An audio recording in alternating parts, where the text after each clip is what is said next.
Hey guys, my name is Brandon Fairfax, and today I'll be reading for you Ephesians chapter 2, verses 1 through 10. Now, I've selected to read this passage out of the Bible for about two reasons, one of which being that I became very attached to this passage in a previous course.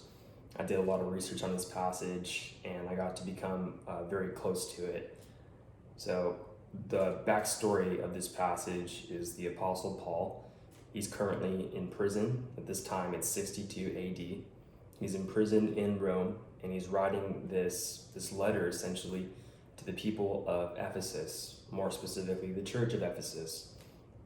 Now, Paul himself had spent a lot of time at this church, and he's writing this letter to the church people, reminding them why they're following Christ. He's telling them, hey, you're doing this for this. Don't lose sight of this. And he's also giving them some sort of reassurance, telling them that once their job is done as followers of Christ, as they live like Christ, as they try and embody what Christ would want them to live like, this is going to happen. So this is what you're doing, this is why you're doing it, and this is what's going to happen once you finish your task. And I think that's very beautiful, right? Because I think very rarely we're reminded of why we're doing things, and we get a second to break away from our routines, and we get reassured of why we're doing something. So I think that's very cool, and I'll get straight into it. Starting in the book of Ephesians, chapter 2, verse 1.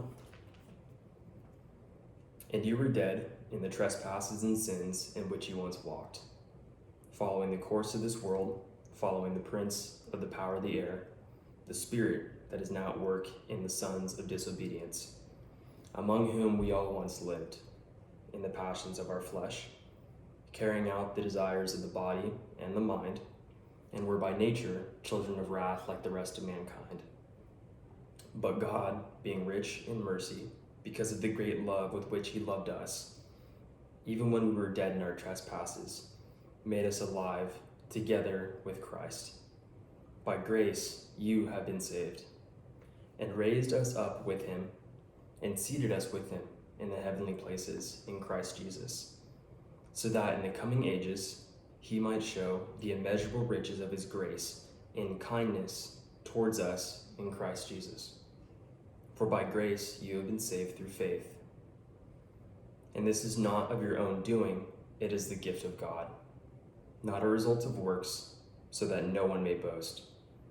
For we are his workmanship, created in Christ Jesus for good works, which God had prepared beforehand that we should walk in them. And that concludes verses 1 through 10 of Ephesians chapter 2. Thank you guys for listening. I appreciate it. Have a good one.